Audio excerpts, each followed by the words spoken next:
gère des réparations de voitures pour nos clients, pour des flottes de véhicules. Je suis depuis 3 ans là-bas. On a une stack définitivement fonctionnelle. On a du Haskell côté backend, du M côté front-end. On déploie avec Nix, nos chaînes quantiques sont en DAG. On ne peut pas faire plus fonctionnel que ça. Ainsi, vous verrez un petit peu. Et on se dirige doucement vers l'intégralité de notre processus métier qui est stocké en open sourcing. Le but c'est aussi d'avoir l'occasion de vous parler un peu de comment ça se fait chez nous. Voilà. N'hésitez pas à poser des questions en cours de route. Je n'hésiterai pas à vous dire que j'ai une réponse plus tard dans la presse. Mais... Alors, déjà, l'open sourcing, c'est quoi? Ça obéit à deux principes très simples. C'est un peu comme le Go. Je suis déjà chronométré, on peut expliquer l'intégralité des règles du Go en 3 minutes 30. Et après, vous pouvez passer 50 ans à développer des stratégies, des machins. L'open sourcing, c'est pareil. Premier principe, on va stocker, au lieu de stocker l'état courant de notre système ou d'un objet, on va stocker des événements métiers. Donc, on va stocker des faits qui se sont passés, et si possible, on va stocker non pas des événements techniques, des données techniques, mais des données métiers.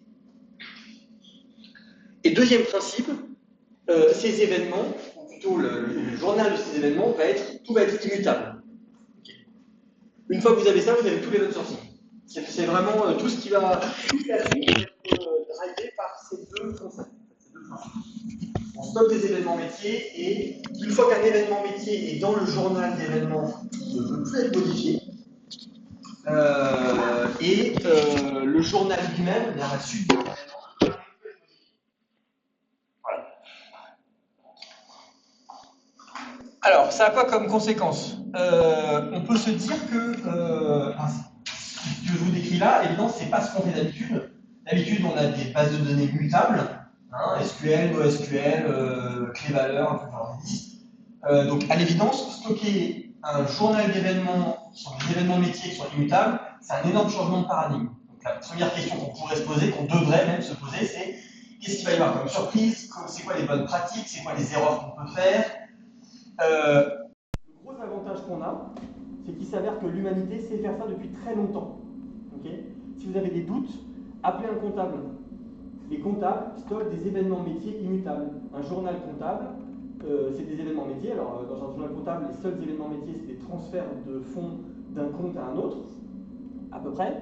On dit souvent qu'un comptable ne travaille pas avec un crayon et une gomme. Une fois qu'un transfert est marqué dans le journal comptable, hors de question de le supprimer, hors de question de le modifier. Si je me suis trompé et que j'ai transféré 10 000 € au lieu de 1 000 €, ben j'ai deux choix. Soit j'écris un nouveau transfert, moins 10 000 dans l'autre sens, en disant erreur, soit je dis moins 9 000 pour corriger le transfert. Donc soit moins 10 000 et après 1 000 pour bien marquer le transfert de 1 000, soit je fais moins 9 000 pour dire correction. Mais dans aucun cas, je fais autre chose que des écritures compensatoires. Voilà. Mais c'est pas seulement les comptables. Les comptables font ça depuis des siècles. Ce qui veut dire qu'on a vraiment un corpus de savoir-faire de qu'est-ce qui peut merder, comment on fait, c'est quoi les bonnes pratiques, depuis littéralement des siècles. On peut puiser chez eux. Mais c'est pas que eux. Alors ça, c'est un truc que j'ai découvert en préparant cette conf. Un des grands apôtres de l'open sourcing, c'est Greg Young. Il y a plein de conférences de lui sur le net qui sont très sympathiques à voir. Et je lui ai demandé, mais en fait, est-ce que c'est bien lui qui l'a inventé ce truc-là, ou est-ce que c'est quelqu'un d'autre? Il m'a dit non, pas du tout. Moi, c'est juste que mon premier taf en sortant de la fac, c'était dans une fac, et aussi bien dans les facs que dans le domaine de la finance, c'était extrêmement courant d'avoir des logiciels dont l'état est stocké sous forme d'un journal de transaction. Jusque dans les années 90, c'était une pratique extrêmement courante, extrêmement normale, peut-être héritée d'ailleurs des comptables, j'en sais rien. C'est un petit peu tombé en désuétude, alors dans le domaine de la finance pas tellement, il y a encore aujourd'hui plein de boîtes de finance qui font avec ce nom-là ou pas de l'open sourcing. Mais du coup c'est pareil, on a plein d'outils informatiques en fait qui fonctionnent comme ça, et on peut nous, informaticiens, puiser sur qu'est-ce qu'on a appris. Typiquement on utilise tous normalement Git, Bazaar ou Mercurial, et ça c'est un système qui va être avec un journal, en fait, un journal plus ou moins immutable. Git, on peut tricher, on peut modifier l'historique, mais à la base, c'est un historique immutable ajoute uniquement à la fin de l'historique. Donc rien que nous, dans notre usage de Git, on a un corpus de pratiques, de bonnes pratiques, on sait quand est-ce que ça peut merder, on sait que par exemple quand on fait un rebase, il y a tel et tel danger, donc on a aussi là-dessus des choses à puiser pour ne pas se tromper quand on fait de l'event sourcing. Un élément qui va être très important, un des enjeux importants de l'event sourcing, c'est que je peux prendre mon système et je peux rejouer tout l'historique. Je peux le rejouer de la même façon ou je peux rejouer d'une autre façon. Pour qu'on puisse rejouer tout l'historique d'un système en event sourcing, il faut faire une différence qui est cruciale entre événement et commande. Ceux qui font des choses comme CQS ou CQRS, ça va peut-être leur parler. On essaie de faire très importante une différence entre qu'est-ce qui est une commande et qu'est-ce qui est une requête. Ben là c'est pareil, on va faire une distinction très importante entre qu'est-ce qui est une commande et qu'est-ce qui est une...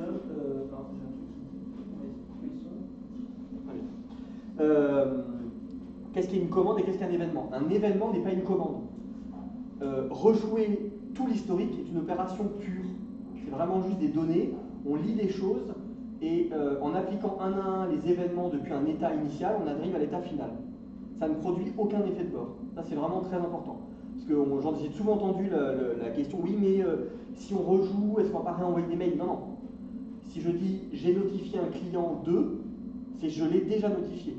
C'est pas un événement, c'est pas il faut notifier un client 2. C'est client notifié. Notamment client notifié par mail, par SMS ou voilà. Mais c'est pas une commande. Donc ça c'est une erreur qu'on peut faire très facilement au début. Donc il faut avoir en tête, on manipule des événements, pas des commandes.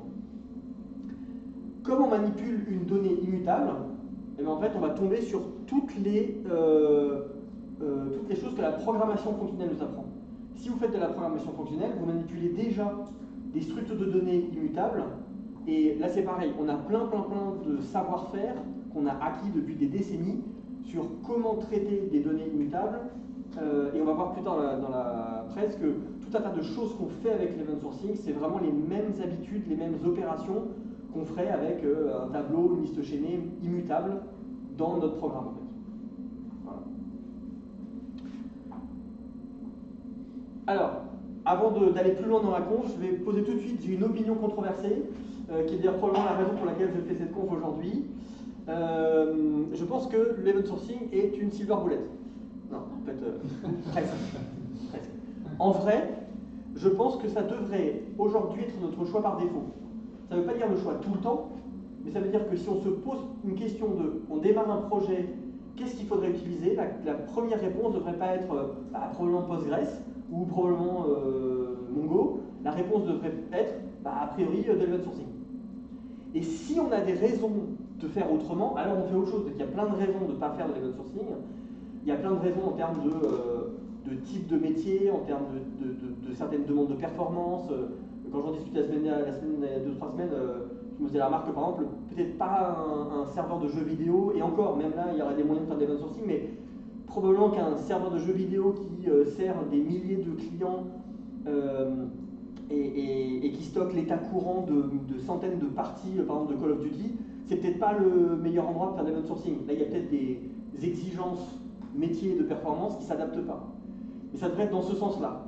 On va faire de l'event sourcing, sauf si on a d'excellentes raisons de faire autrement. Et je pense que si on fait par défaut de l'event sourcing, c'est là où on a le moins de problèmes. Parce que j'espère si ce n'est vous convaincre que c'est le choix par défaut ou le meilleur choix, au moins vous montrer pourquoi je pense ça, et notamment que l'event sourcing est extrêmement flexible. En général, enfin mon expérience avec l'event sourcing, c'est que c'est plus simple de faire quelque chose de plus robuste et plus fiable que d'habitude. Voilà. Forcément, mon opinion controversée va un petit peu colorer tout ce que je raconte dans la suite de la conf. Alors, du coup, maintenant, c'est quoi les avantages de l'event sourcing et c'est quoi les contraintes que ça va nous poser? Globalement, l'idée, ça va être un petit peu comme avec la programmation fonctionnelle. Si vous faites de la programmation fonctionnelle, par exemple, sous HK, vous n'avez pas le choix. Le programme, ou Helm d'ailleurs, vous impose de suivre les contraintes de la programmation fonctionnelle. Par contre, si vous faites de la programmation fonctionnelle dans un langage comme Lisp, par exemple, souvent vous pouvez contourner, notamment l'immutabilité. Et donc là, en event sourcing, c'est pareil. Si vous essayez de contourner les contraintes ou les principes que j'ai donnés au début, vous allez probablement avoir soit des soucis, soit ne pas bénéficier des avantages. Et donc tout l'enjeu, ça va être de se maintenir dans les contraintes de l'event sourcing pour bénéficier des avantages de l'event sourcing. Alors, premier avantage, c'est la capacité de faire évoluer les données. C'est toujours un enjeu critique quand on veut faire des migrations de nos bases de données. C'est un moment dangereux. Je ne suis probablement pas le seul dans la pièce qui a écrit des scripts de migration et qui découvre après des jours ou des semaines que en fait, le script de retour arrière n'avait pas été testé autant que le script dans le sens avant et que voilà, et que en fait, maintenant on est dans la merde parce que la base de données a été migrée et puis on ne peut pas revenir en arrière et il y a un problème. Bon. Dans un système en event sourcing, si on veut rajouter des champs à des types d'événements existants, ou si on veut rajouter des événements, ce qui peut inclure de versionner des événements, donc si par exemple j'ai un événement création de compte client, alors en général on essaie de toujours exprimer les événements au passé, donc compte client créé, bah, peut-être que dans mon compte client créé j'avais un nom et un prénom, et désormais je me rends compte que j'ai des clients qui viennent de cultures où il n'y a pas un nom et un prénom, ou alors maintenant j'ai des clients qui sont des personnes morales, donc elles n'ont pas non plus un nom et un prénom, donc bah, je crée un compte client créé V2 par exemple, qui cette fois contient un type de client et puis un nom complet. Voilà. Donc quand je versionne des événements ou que j'ajoute des nouveaux événements qui n'ont rien à voir avec les précédents, ou que je rajoute des champs dans des événements existants, ça devient une opération absolument triviale en event sourcing. Alors comment ça se passe? Je vais avoir mon code V1, donc qui ne comprend pas les nouveaux champs ou qui ne comprend pas les nouveaux événements. Okay, il est en train de travailler sur l'event log, il a écrit des événements, et du coup, moi, je vais lancer mon code V2, qui lui comprend les nouveaux champs et ou les nouveaux événements, et en fait, il va rejouer l'historique, ce que vous disiez tout à l'heure. Ça n'a aucun effet de bord, donc il ne se passe rien de son côté. Lui, il ne reçoit pas les commandes de l'extérieur, il ne reçoit pas de requêtes, tout ce qu'il fait, c'est lire l'event log. À un moment donné, donc le V1, il continue à écrire, hein, c'est-à-dire que le V2 va essayer de rattraper le V1, en fait. Si vous n'y arrivez pas, vous avez un gros problème, probablement un problème de performance ou d'architecture de votre système. Donc le V2 va essayer de rattraper le V1. À un moment donné, le V2 va arriver à avoir appliqué dans son état courant le dernier événement de l'event log. Et à ce moment-là, on peut opérer une bascule. C'est plus le V1 qui reçoit les requêtes, c'est le V2. Et le V2 va commencer à écrire ces événements avec des nouveaux champs ou des nouveaux types d'événements que le V1 ne saurait pas lire. Ouais. Le V1 et le V2, c'est des applications séparées? Ouais, c'est ça. C'est deux services ici de la même application, mais effectivement, par rapport à l'une à l'autre, elles sont deux applications séparées qui tournent en parallèle. Ouais, tout à fait. Mais qui écrit ou qui lise? Pardon? Qui écrit ou qui lise? Alors, jusque-là, le V2, il ne faisait que lire. Et au moment où il a rattrapé la V1, le système informe le V1 et le V2 que bah, c'est bon, le V1, tu peux arrêter de travailler, il finit ce qu'il est en train de faire. Le V2 prend la main et désormais le routage des requêtes de l'extérieur se fait sur le service V2. Et le V2 à ce moment-là se met, à partir de ce moment-là, à écrire sur l'event log des données que le V1 ne saurait pas lire, ou pas correctement. Parce que si vous avez un parseur un peu permissif, les nouveaux champs, le V1 peut peut-être les ignorer, mais ils sont là pour une raison. Et donc en fait, si on faisait tourner le V1 sur le nouvel event log, il tirerait des conclusions qui sont erronées, en fait. En tout cas, il pourrait. Tout ça, ça a beaucoup d'avantages. Premier avantage, vous noterez qu'il n'y a pas besoin de réécrire quoi que ce soit. Les anciens événements auxquels il manque peut-être des informations, qui ont des informations incomplètes ou qui ne correspondent pas aux besoins métiers actuels, ben en fait, on les laisse comme ça, parce qu'ils sont comme ça. C'est des données métiers. Jusqu'à il y a 2 jours, je ne demandais pas de nom complet à quelqu'un. Je lui demandais son nom et son prénom dans un formulaire. Donc peut-être qu'il me mettait quelque chose qui est un petit peu bâtard, mais n'empêche qu'il m'a quand même rempli un nom et un prénom. Si j'avais une base de données mutable, je pourrais me dire, ok, je réfléchis avec des gens très intelligents à comment transformer nom-prénom en un nom complet, et je migre ma base. Le problème, c'est si 2 semaines, ou pire, 2 mois plus tard, je me rends compte que ma façon de migrer les données pose un problème, je ne peux pas forcément revenir en arrière, en fait. Alors que ici, si migration il y a, elle est faite par le code en mémoire. Si 2 mois plus tard, je me rends compte qu'il y a un bug dans cette migration, ben, j'ai écrit un V3 qui migre différemment le nom et le prénom, et je le fais rejouer tout l'event log. Je n'ai pas touché à mes données, j'ai rien cassé, et je peux corriger comment je fais la migration, y compris des mois après. Chose que je ne pourrais pas faire si jamais c'était dans une migration de base de données. Greg Young est bien à dire qu'une migration, c'est bien si elle pète au bout de quelques secondes. Mais si elle pète si on se rend compte qu'elle a un problème au bout de 2 semaines, là c'est vraiment craignos. Donc là c'est ce qu'on évite avec l'event sourcing. Autre chose, sans avoir fait de... Ouais. Tu risques pas une accumulation des sémantiques dans ton code? Alors oui, on risque d'accumuler effectivement. Là je risque dans mon V2 d'avoir plus ou moins 2 parseurs. Et ça peut être un problème de me retrouver avec, au bout de quelques années, d'avoir 4 ou 5 parseurs alternatifs qui servent à parser les vieux événements, puis les suivants, puis les suivants, puis les suivants. Ça peut être un problème. On verra juste après qu'il y a une solution. Mais ça peut être un problème, juste on n'est pas obligé encore une fois, on n'est pas obligé de le régler tout de suite. On peut tranquillement se poser la question, est-ce que ça devient un souci dans les refactors futurs et est-ce qu'on le change? Sans faire de sauvegarde, je peux revenir en arrière. Si je me rends compte que la V2 a écrit des choses complètement aberrantes sur l'event log, c'est une des rares exceptions qu'on peut faire à ne pas changer l'event log. Il n'y a pas de risque, alors il n'y a pas de risque technique, mais il y a un risque métier à revenir en arrière. Donc évidemment, il y a un risque métier parce que peut-être que le métier n'a pas envie que vous foutiez à la poubelle 2 heures, 2 jours ou 2 semaines de données, même si les données sont aberrantes. Donc ça c'est à voir entre vous et votre métier. Mais si le métier vous dit on n'arrive juste pas à gérer, c'est impossible, on est en train de s'arracher les cheveux, il vaut mieux que les nouveaux clients là, on dégage leurs données et on leur redemande de remplir les formulaires, vous pouvez revenir à exactement le dernier moment où il y a des événements qui sont corrects, y compris écrits par lui.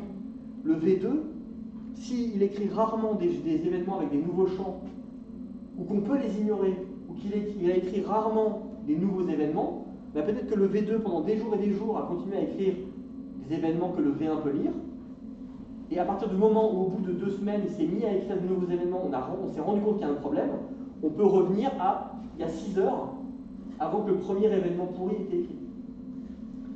En fait, ça offre la capacité que vous offrent des bases de données comme Postgres avec le Point in Time Recovery. Vous pouvez, avec une granularité absolument minimale, revenir à exactement un endroit ou un autre. Voilà. Donc ça peut être un problème métier de revenir en arrière, mais techniquement, vous n'aurez jamais de problème à revenir exactement en arrière à un état cohérent du système qui existait. Et même dans ce cas-là, c'est pas plus simple de supprimer les événements pourris? Alors, Regarder les autres? c'est mal, c'est un péché, ça se fait pas. Mais cela dit, on garde la possibilité d'analyser l'event log et de se dire, ok, est-ce qu'il y a un risque à supprimer juste ces 4 événements pourris qui sont disséminés quelque part dans l'event log? Quand on fait ça, on perd la plupart des avantages que je pourrais vous décrire plus tard de l'event sourcing parce qu'on est en train de changer l'event log. Mais on peut éventuellement tout arrêter, enlever les événements pourris et tout relancer. C'est possible. C'est vrai que ce serait plus compliqué avec une base de données mutable de dire qu'est-ce qui a été fait dans la base qui était problématique. Là, c'est vrai qu'au moins, c'est une opération qui est risquée, mais elle est possible. On peut, tel un chirurgien, neurochirurgien, aller exciser juste les petits problèmes dans l'event log. Ça reste une opération dangereuse. Mais si on suit vraiment la pureté de l'idée, ce serait pas mieux de faire une V3 pour corriger la V2 qui fait l'erreur? Oui. Dans l'idéal, on garde l'event log tel qu'il est, parce qu'il y a des données métiers dedans qui sont peut-être importantes, et on écrit un V3 qui les traite de manière à peut-être corriger la lecture, enfin, à les lire différemment pour que ce soit plus exploitable, et surtout qui va recevoir les données d'une autre façon et se mettre à écrire des données propres. Et à ce moment-là, on retombe sur la question tout à l'heure d'Olivier, est-ce qu'on ne va pas accumuler dans l'event log plein de versions différentes, dont des versions problématiques? On verra qu'on peut régler ce problème, mais effectivement, la façon propre, canonique de faire, c'est effectivement de laisser comme ça. Voilà. Ensuite, quand on veut migrer les données, en fait, on va tomber, ce que j'ai dit tout à l'heure, sur les pratiques de la programmation fonctionnelle. En programmation fonctionnelle, on ne modifie jamais une structure de données. Pour modifier, on copie avec la modification. Et en fait, on va faire pareil quand on veut faire en event sourcing un changement. Donc, par exemple, on en a marre d'avoir 36 versions d'événements ou de traîner 36 parseurs dans notre code pour traiter tous les vieux événements. À un moment donné, on veut ramener tout à une seule version ou à moins de versions. On peut envisager de réécrire l'event log. Pareil, dans ce que je disais avant, on a des événements problématiques, on peut décider de les réécrire pour avoir une version plus propre. C'est possible. Mais dans ce cas-là, c'est que on ne va jamais modifier l'event log. On va créer un deuxième event log qui va être réécrit avec les versions corrigées de nos événements. Donc comment ça se passe? On a la V1 qui est en train de tourner. Ouais. En gros, ce que tu nous dis, c'est que tu copies littéralement la base de données. Ouais, c'est ça. Donc, on a la V1 qui est en train de tourner, qui fait son travail normal, elle reçoit les requêtes, et elle travaille avec l'event log avec peut-être tous nos problèmes, hein, tous nos défauts dedans. Mais elle travaille normalement dessus. On a un deuxième service qui, lui, va réécrire l'event log, le passer d'une V1 à une V2. Et du coup, bah, c'est comme tout à l'heure avec le deuxième service, il va essayer de rattraper la V1.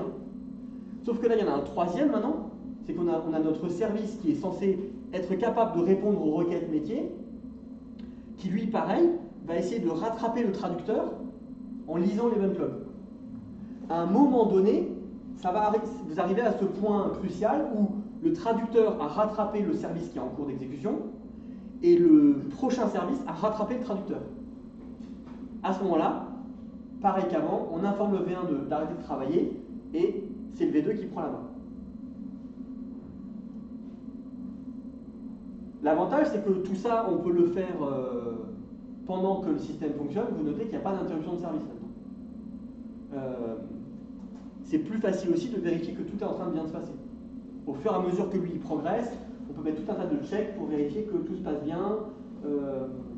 J'en parlerai après. La testabilité de tout ça, elle est assez importante. Donc, j'en parlais à l'instant. Un des gros avantages de l'event sourcing, c'est la capacité à faire plein de choses sans interruption de service. Okay. En fait, moi j'affirmerais même que c'est pas possible sur l'event sourcing. En fait, quand vous voulez faire une migration importante, un changement important de données entre deux systèmes qui ne sont pas compatibles directement l'un avec l'autre, en général, si vous voulez avoir vraiment zéro downtime, vous allez devoir, d'une manière ou d'une autre, réifier les changements que vous faites sur l'un pour les appliquer sur l'autre. Et en fait, qu'est-ce que c'est l'event sourcing? C'est ça. C'est que votre source de vérité, ce sont des changements atomiques. Par contre, c'est un mot que je n'ai pas compris. Réifier. Réifier, c'est transformer en objet quelque chose qui était juste une opération. Donc au lieu de faire des changements, vous allez devoir stocker des changements, exprimer des changements, serialiser en fait des changements pour pouvoir les transmettre au deuxième système qui va les appliquer un par un en espérant que ça marche. Et en fait, c'est ça la recette secrète d'ailleurs des bases de données relationnelles ou pas. Elles ont en général, ça fait partie de ces outils qui depuis très longtemps ont un transaction log. C'est comme ça qu'un outil comme Postgres fait du point-in-time recovery. C'est comme ça qu'ils sont acides en fait. Ils ont un journal de transaction. Ils écrivent d'abord leur journal de transaction, c'est leur source de vérité. Et le fait qu'après, ils appliquent ce journal de transaction dans une structure sur disque qui est des batteries et tout, c'est un détail technique. Leur source de vérité à des bases de données comme MySQL ou Postgres, probablement Oracle, c'est un journal de transaction, et en cas de pépin, c'est le journal de transaction qui fait foi. Du coup, comme elles ont un journal de transaction, quand vous créez des répliques de bases de données, en fait, elles se transfèrent les transactions au fur et à mesure qu'elles arrivent. Donc on a besoin en fait de faire quelque chose comme l'event sourcing pour être capable de migrer d'un système à l'autre sans interruption de service. Du coup, quand vous faites de l'event sourcing, vous l'avez gratuitement en main. Et non seulement vous l'avez gratuitement en main, mais en plus il est fiable, parce que vous avez architecturé autour de ça. Il n'y a pas de blague sur est-ce qu'on a oublié quelque chose, est-ce qu'on a oublié de réifier une des opérations. Je parlais de zéro downtime, mais en fait quand vous faites de la haute disponibilité, c'est pareil. Si vous faites de la haute dispo, vous allez avoir besoin de répliquer des services. Quand c'est des services applicatifs, on les réplique souvent assez facilement. La seule difficulté, c'est de s'assurer qu'il y ait des sessions qui restent sur le bon serveur. Et après, il faut répliquer la base de données. Et donc, on retombe sur ça. Pour faire de la haute dispo, en général, vous avez quelque chose derrière vos serveurs applicatifs qui fait de l'event sourcing. En général, c'est une base de données relationnelle. Donc là, c'est pareil. Si vous voulez avoir des services et du stockage qui sont répliqués, Ben, avec l'event sourcing, c'est extrêmement simple. Vous avez quelque chose qui lit l'event log, qui le réécrit ailleurs, et ailleurs, le système peut lire cet event log-là et fonctionner en parallèle. Et du coup, si le premier système tombe, vous avez un système qui est intégralement fonctionnel à côté. Ensuite, la testabilité. Ben, l'avantage, c'est que comme on a l'intégralité de l'historique sous la main, on peut revenir dans le temps. Si vous avez un problème, si vous voulez débugger un problème, si on vous dit, OK, en fait, il s'avère qu'il y a 2 semaines, le système a pris une décision qu'on ne comprend pas, mais on se rend compte 2 semaines plus tard qu'il l'a prise, pas de problème. Moi, je copie mon event log, j'enlève, ou j'ai un système à qui je peux dire ne va que jusqu'à tel événement. Le système se met dans la situation exacte où était le système en prod il y a 2 semaines, et on lui réenvoie les requêtes qui ont été reçues à ce moment-là, ou qu'on espère qu'ils ont été reçues, et on voit comment le système réagit. Et on peut, beaucoup plus facilement qu'avec une base de données mutable, dire pourquoi le système a pris telle décision à tel moment. Parce qu'on peut très facilement dire l'état du système c'était ça, il y a 2 semaines, il y a 1 semaine, il y a 2 ans. Aussi, on peut prendre 2 services, donc j'en parlais avec la migration, on peut prendre 2 services et les faire tourner en parallèle, et on peut comparer leurs résultats. Soit on peut avoir des services à qui on demande de sérialiser l'intégralité de leur état, et on compare l'état des 2 services à chaque événement. Du coup, ce n'est pas à des intervalles de 2 semaines, ou de 1 semaine, ou d'1 jour. C'est à chaque événement du système, on peut vérifier qu'il n'y a pas une blague. Ce qui veut dire que le jour où il y a une blague, en fait, la V2, elle a un bug, elle traite un truc de travers, on saura exactement où est-ce qu'elle traite de travers. C'est pas, on a des sauvegardes tous les jours, on fait tourner le nouveau service pour voir comment il marche, et à un moment donné, il y a quelque chose qui ne marche pas, et du coup, il faut examiner un jour de données pour savoir là-dedans qu'est-ce qui merde. On saura exactement à quel événement les 2 systèmes divergent.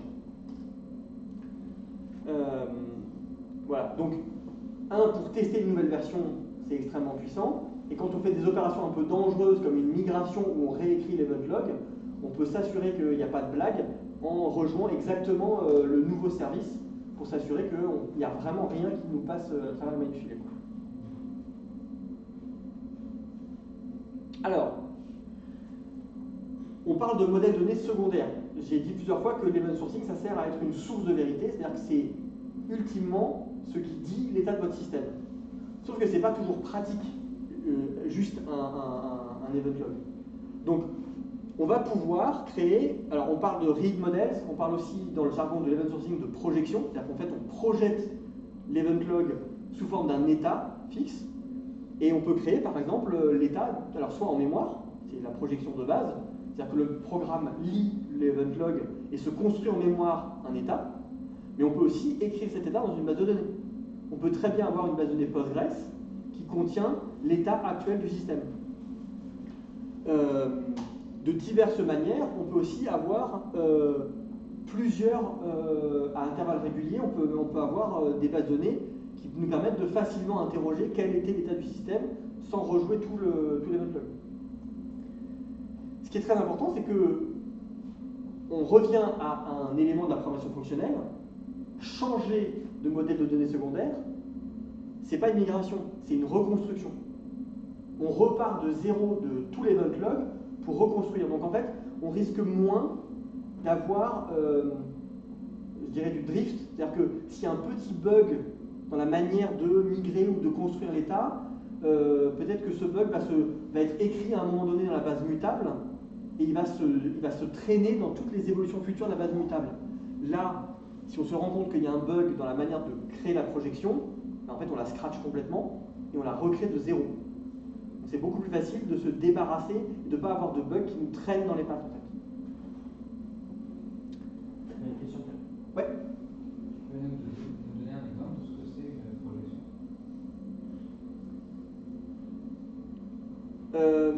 C'est une vue SQL quoi. C'est une vue, c'est ça. Par exemple, moi par exemple j'ai un service qui permet de faire des demandes d'état des lieux de voiture. J'ai des événements, dossiers démarrés, photos prises, on fait appel à une IA pour nous préqualifier un petit peu les dégâts, j'ai un événement pour dire dégâts préqualifiés avec quels sont les dégâts qui ont été trouvés. Ça c'est mon event log.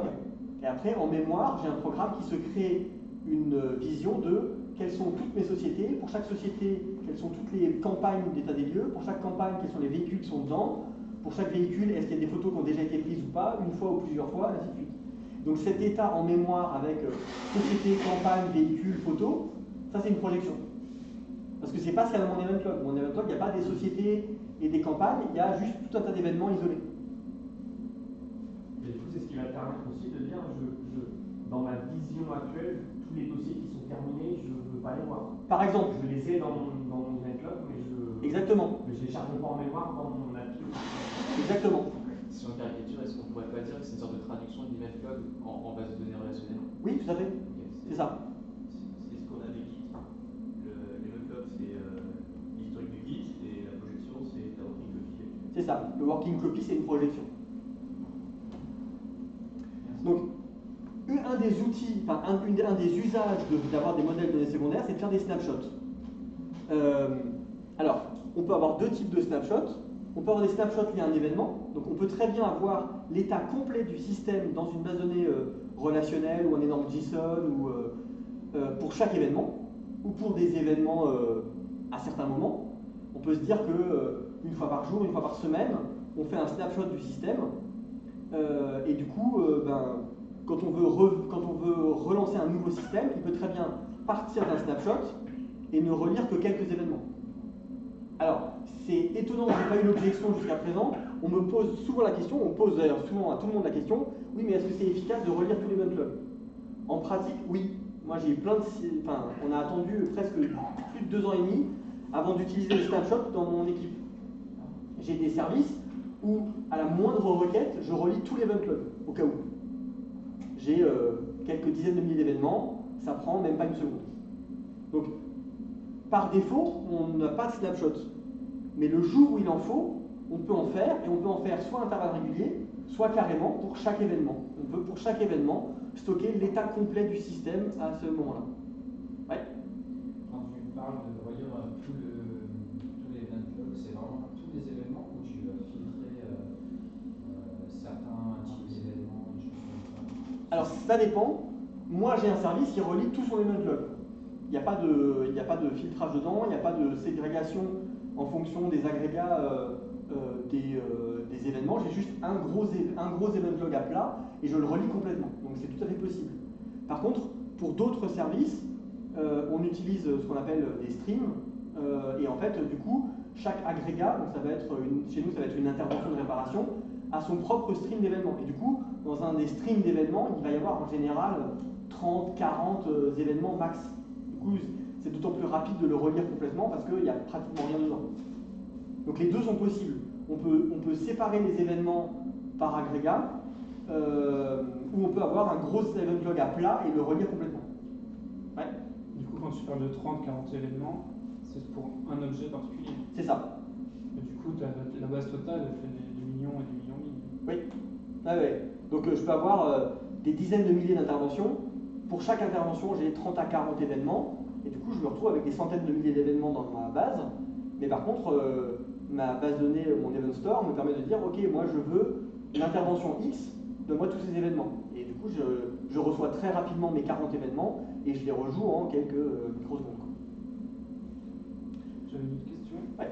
Quand tu gardes la projection, toi, il est genre en RAM, ou c'est genre dans un Redis ou en SQL? Alors nous, aujourd'hui, on a deux versions. Celui dont je disais qui relie tout son event log à chaque requête, il a tout en RAM. J'en ai 2-3 qui ont en fait leur état en RAM. Et du coup, si je redémarre le service, juste il recrée en RAM son état. En fait. On en a un autre qui faisait... On a un service qui fait une projection pour de la business intelligence. Et lui, on s'est rendu compte que le travail qu'il faisait était beaucoup trop lent, donc ça mettait genre 30 minutes à relire tous les event logs et à le retraiter. Donc lui, par contre, lui, il a un snapshot qui n'est pas lié à un événement, il a un snapshot mouvant. On n'a pas ressenti le besoin de garder les snapshots précédents. Le jour où on a besoin de revenir en arrière, c'est pas grave, on le laissera mouliner pendant 20 minutes pour qu'il reconstruise son état. Mais pour la prod, on a un snapshot mouvant, c'est-à-dire qu'on a un seul snapshot qui est réécrit au fur et à mesure que le système évolue. Et du coup, quand le système s'arrête et qu'on le relance, notamment pour déployer une nouvelle version du code, en fait, s'il voit un snapshot qui est compatible avec son code, forcément on a un versionnage dans les données du snapshot, s'il voit qu'il a un snapshot qu'il est capable de lire, il le lit, et dans le snapshot, il y a marqué à quel événement il se trouvait. Et du coup, si entre-temps, il y a 3-4 événements qui sont arrivés, par ailleurs, et bien en fait, il va relire juste ces 3-4 événements pour les appliquer depuis son snapshot. Donc là, c'est une deuxième version qu'on a dans notre système, mais là, c'est juste un fichier en fait. C'est un gros fichier de JSON qui fait 1 ou 2 mégas, dans lequel le service met son état courant au fur et à mesure qu'il travaille. Tu as dit que tu avais un de tes services qui a du coup tous les event logs en RAM, et du coup c'est genre pas du tout scalable, parce que si tu veux booter ce service-là rapidement, parce que tu as plus de charge, bah, il faut qu'il charge trop en RAM, et ça doit être bien 15 minutes. C'est pour ça qu'il y en a un, on a effectivement une snapshot, c'est que il peut arriver, selon comment vous architecturez votre système, ça peut ne jamais arriver ça. Si vous avez des streams par agrégat, vous pouvez ne jamais avoir aucun stream, y compris le stream général dans lequel il y a les créations de comptes, les créations d'interventions, ce genre de choses. Vous pouvez très bien ne jamais arriver à un point où c'est trop lent de redémarrer juste avec l'event log votre système. Ça peut arriver. Mais si ça arrive, quand ça arrive, ben, vous rajoutez des snapshots à votre système et tout d'un coup, ce qui s'était mis à prendre 3, 4, 5, 10 minutes à relire, prend désormais une demi-seconde. C'est un des points de flexibilité, c'est que moi j'ai attendu 2 ans et demi avant de me poser la question en fait. Ça marchait très bien sans. Donc là vraiment la question de l'optimisation prématurée est vraiment sympa en fait. Quand est-ce qu'il faut optimiser la lecture de event log? Le jour où il y a un problème, pas avant. Et du coup j'ai un event log qui est extrêmement simple et un code qui est extrêmement simple. Et c'est seulement le jour où j'ai des besoins de performance différents que je me pose la question de comment je vais faire mon snapshot. On croyait qu'on aurait besoin de mettre une base de données relationnelle pour traiter le snapshot, mais typiquement pour la projection de BI, pour l'instant on n'en a même pas besoin. C'est juste un gros fichier JSON et ça marche très très bien. Voilà. Donc là vraiment, quand est-ce qu'il faut optimiser? Pas maintenant. Là. Voilà. Ensuite, pour moi, je garde la meilleure pour la fin, une des killer features de l'event sourcing, c'est la capacité de poser des questions au passé. Je vais avoir mon patron qui me dit, mais en fait, nos chiffreurs là, qui expertisent les dégâts, globalement, ils répondent en combien de temps? Ça serait hyper difficile de répondre à cette question avec une base de données mutable. Si vous avez pensé en amont à noter certains détails de qu'est-ce qui s'est passé sur cette intervention, peut-être, mais probablement pas. Probablement vous avez un created at, updated at, donc vous pouvez dire le dernier moment où quelqu'un a travaillé sur ce dossier, et c'est tout. Alors, vous pouvez vous dire, ok, à partir de maintenant, je stocke certains moments clés de l'intervention pour pouvoir répondre à cette nouvelle question, et vous pouvez dire à votre patron, bah, laisse-nous 6 mois et on aura des stats. Moi, je peux lui dire, ok, depuis 3 ans, laisse-moi une demi-journée, et même pas, hein, laisse-moi 1 heure, et on te sort cette stat sur les 3 dernières années. Et ça, c'est extrêmement puissant. Là, on a eu le cas parce qu'on commence à faire de la business intelligence dans notre système. Bah, notre patron avait des tonnes et des tonnes de questions, et en fait, je peux lui répondre sur le passé. En fait. Je n'avais pas du tout anticipé que je poserais ces questions, mais comme j'ai l'intégralité des données métiers, donc c'est là où c'est important de stocker des données métiers, de stocker toutes les données métiers. Et du coup, comment tu fais? Tu vas chercher ton événement démarrage de chiffrage, Ouais. événement fin de chiffrage, et j'ai mesuré. C'est ça. Je sais quand j'ai reçu les photos de mon client de la voiture, je sais quand est-ce que j'ai enregistré le chiffrage complet et envoyé au client. Bah, j'ai juste à relire l'event log et à faire une différence de temps entre les 2 événements, et je peux dire à mon patron, voilà, le temps médian, le temps le plus court, le temps plus grand, je peux lui faire quelle est la distribution statistique de mes trucs, je peux tout faire. Voilà. Du coup, c'est crucial de stocker toutes les données métiers dont vous êtes au courant au moment où elles arrivent. Alors, évidemment, il y aura toujours un petit peu une tension. Quand vous savez ce que vous allez en faire, vous allez souvent vous rendre compte que ça influe comment vous les stockez, comment vous les traitez. Donc c'est évident que 3 ans plus tard, ça peut arriver que des données métiers que vous avez stockées ne sont pas dans un format idéal à traiter. Nous, on a eu le problème avec, par exemple, les carrossiers qui, pendant très longtemps, étaient juste un nom qui était une chaîne de caractères. Sauf que quand nos collègues font des fautes d'orthographe, ben, du coup, le même carrossier peut ne pas être tout à fait reconnaissable. Donc, pour nous, la donnée métier, c'était le nom du carrossier. Et à un moment donné, il va falloir qu'on donne des ID au carrossier. Donc, évidemment que anticiper ce qu'on va en faire, ça aide. Mais n'empêche que je peux revenir en arrière et dire, modulo les difficultés à traiter les anciennes données, je peux dire avec quel carrossier on a travaillé depuis 3 ans, quel est le chiffre d'affaires qu'on a fait avec chaque carrossier, et ainsi de suite. Ouais. J'imagine que vous avez des données personnelles à droite à gauche qui sont stockées dans le système. Ouais.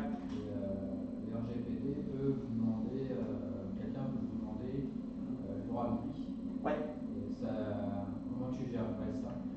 Alors, c'est une des grosses questions sur l'open sourcing. Il y a plusieurs réponses un peu standards à ça. Entre guillemets, un des trucs les plus bétons, c'est de stocker toutes les données à caractère personnel dans des streams à part. De ne jamais stocker les données personnelles dans un stream d'événements qui contient des données non personnelles, en fait, qu'on voudrait garder à vitam aeternam, si possible. Donc, je vais avoir un ID pour les personnes. Chaque personne va avoir son propre stream d'événements. On découvre cette personne découverte, personne créée dans le système, personne a une adresse qui a changé, personne nous a déclaré une adresse, personne nous a demandé à être oublié. Enfin, voilà, on peut avoir tout un tas d'événements. Et le truc, c'est que une fois que c'est nécessaire, on peut supprimer ce stream. La personne devient inconnue dans le système. Mais on sait encore que c'est une personne qui avait tel ID qui a été partie prenante de 4 interventions. Donc ça, c'est une première manière de faire. Une autre manière de faire, c'est de stocker toutes les données à caractère personnel de manière chiffrée dans la base, dans les événements. Et chaque personne a sa propre clé de chiffrage, qui sont stockées hors événement, d'une manière sécurisée et séparée. Du coup, chaque personne a sa clé de chiffrage. Du coup, le jour où on fait valoir le droit à l'oubli, ou dans la cour normale des choses, on oublie quelqu'un parce que ça fait X années qu'elle n'est plus intervenue dans le système, et bien en fait on perd la clé. Les données sont encore dans les événements, notre event log n'a pas changé, on n'a rien besoin d'enlever de l'event log, mais par contre on n'est plus capable de les lire. Donc évidemment il faut que votre système soit capable de réagir correctement à la situation où il ne peut pas lire la clé de chiffrage. Il demande la clé de chiffrage, il ne la trouve pas, et dit ok c'est une personne, mais je connais, pareil, il peut y avoir un identifiant, je sais que c'est la même personne sur telle et telle intervention, je ne peux pas dire son nom, je ne peux pas dire ses adresses, je ne connais pas. Et vous faites quoi? Alors nous pour l'instant on a tendance plutôt à stocker dans des streams à part, et on envisage de supprimer ces streams quand on va oublier une personne. Oui, parce qu'en termes de données personnelles, le fait d'avoir, même si tu n'as pas le nom de la personne, mais tu as l'identifiant et tu as une série d'actions, on sait que ça permet quand même au final de remonter à ok, j'ai compris, c'est bien tiré. Oui, tout à fait. Ah ouais. Dans le pire des cas, tu peux faire ce que tu disais tout à l'heure, faire une copie de ta base de données en oubliant sciemment ce qui s'est passé. Le jour où il y a un problème, le jour où on se rend compte que l'analyse d'impact qu'on a fait par rapport au RGPD n'était pas assez exigeante, on peut faire une migration d'event log en disant ok, on va réécrire l'event log différemment pour, par exemple, perdre la corrélation entre diverses interventions, ce genre de choses. Évidemment, là-dessus, c'est comme pour tout, il va falloir juger par rapport à vos données. Nous, on n'a pas trop de données hyper sensibles, on n'a pas trop d'enjeux de ne pas recouper, par exemple, qui a travaillé sur un véhicule ou sur une intervention. Donc pour nous, ce n'est pas un enjeu. Si dans un an, ça le devient, bah, on sera peut-être obligé de faire une migration de notre event log pour ne plus permettre de créer des corrélations avec des identifiants de personnes qu'on a oubliés, par exemple. Encore une fois, l'avantage avec l'open sourcing, c'est que cette migration, elle va pouvoir être faite sans interruption de service, en bétonnant en amont le fait qu'elle ne se passe pas avec un accident, et ainsi de suite, ainsi de suite. Ça va être flexible, sûr, voilà, robuste, fiable, et ainsi de suite. Ouais. Et il n'y a pas un moment où, du coup, stocker cet event log et ça devient. Enfin, l'event log devient juste énorme. Et on se trouve à avoir une base qui devient énorme. Ouais, le disque dur, c'est pas cher. Vraiment, c'est la réponse. Hein. Ouais, mais ok. En vrai, j'ai entendu personne aujourd'hui faire le retour que son event store est devenu trop gros et c'est problématique. Après, encore une fois, on peut de nouveau se tourner vers les comptables. Comment font les comptables pour ne pas avoir des journaux qui font des kilomètres et des kilomètres? En fait, ils closent, comment on dit en français? Ils clôturent, hein, merci beaucoup. Ils clôturent leur exercice comptable tous les ans. Donc on peut faire évidemment la même chose dans l'event log. On peut très bien avoir un type d'événement qui sert à marquer la clôture d'un event log et un type d'événement qui sert à reprendre les données agrégées du précédent event log pour redémarrer un nouvel event log. Donc, c'est un peu ça, oui, exactement. Oui, c'est vraiment ça. C'est qu'on a un snapshot, on fait un snapshot à la fin et on prend ce snapshot au début et du coup on a un event log par exemple tous les ans ou tous les 4 ans. Et donc si on se rend compte qu'effectivement ça devient trop gros, on a encore des solutions extrêmement flexibles pour régler le problème. Mais j'avoue que j'ai encore jamais entendu de retour, comme dit, où quelqu'un a eu le problème que son event log était vraiment trop massif. Voilà. Par rapport à ça, donc nous on a aujourd'hui on a à peu près 400 000 IoT connectés, on va dire IoT connectés qui font en moyenne, alors cumulés, dans les 3 événements par seconde. Okay. Donc ça existe. Alors c'est pas ça fonctionne pas comme ça, mais l'idée c'est on est en train de travailler sur une nouvelle architecture justement basée un peu sur des queues de messages ou des logs. Et donc ça va faire beaucoup d'événements quand même. Oui. Donc je ne vois pas comment on pourra, parce que typiquement le cloud qui existe, il existe depuis 15 ans. Ouais. À 3 événements par seconde sur 15 ans, ça va faire vraiment. Oui. Et encore, les événements aujourd'hui, ce ne sont que les événements d'intrusion qui existent. Et on peut rajouter évidemment tout un tas de nouveaux événements qui va multiplier C'est vrai que ça apprend. En fait, là, la question, c'est un petit peu comme au CERN. Au LHC, ils ont tellement de données, ils ne peuvent absolument pas du tout garder. Ils produisent des terras de données chaque jour, littéralement. Donc c'est sûr que si on amasse un volume colossal de données, comme dans votre cas, en fait, s'il faut tout garder, ça, si c'est important de tout garder, bah, en fait, il faut, donc il n'y a plus qu'à s'adapter à tout garder. Maintenant, c'est typiquement le genre de cas où on va peut-être se dire qu'on garde les événements, et la question à se poser, est-ce que c'est des événements métiers ou techniques en fait? Mais si c'est des événements métiers, tout ce qui se passe là 3 fois par seconde. Mais donc peut-être qu'il faut les garder, mais est-ce que la question va par exemple se poser, est-ce que j'ai besoin de garder les 3 événements par seconde pendant 10 ans?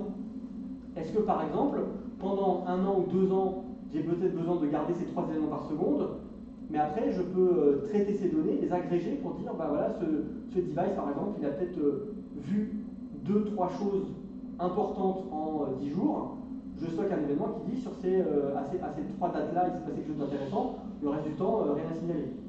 Donc il y aura peut-être effectivement dans ce cas-là un travail à faire où ça va peut-être pas être l'event log complet qui va être gardé ad vitam aeternam. Peut-être qu'il va y avoir, ce que je disais tout à l'heure, une clôture à intervalles réguliers qui va agréger la substantifique moelle de la dernière année ou des 2 dernières années et pour effectivement avoir un volume de données qui s'amasse qui est peut-être gérable. Ce qui est embêtant, c'est qu'on va perdre peut-être des informations à un moment donné qu'on n'aura pas agrégées, qu'on n'aura pas traitées comme il fallait. Mais bon. Mais le truc, c'est que l'event sourcing permet de les garder.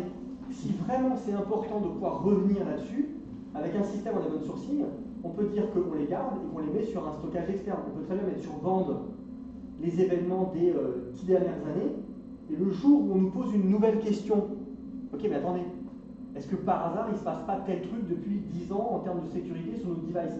Est-ce qu'on ne pourrait pas aller poser la question?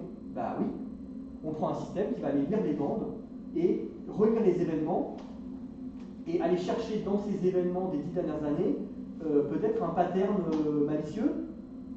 Et donc il lit les bandes et il dit ok, effectivement, il est arrivé une 40aine de fois qu'il se passe ça. Et donc on les a pas sur un serveur où ça coûte une blinde d'avoir des pétaoctets de données stockées. Par contre, si vraiment il faut pouvoir poser des questions sur ces données, on les stocke hors serveur et on peut quand même aller les interroger. C'est l'avantage d'ailleurs d'être en append only, que de l'écriture sans revenir en arrière, tu peux stocker facilement sur nom. Tout à fait. D'ailleurs, je ne le mentionne pas, mais il y a aussi un petit peu un enjeu de sécurité. C'est plus facile de sécuriser un tel système.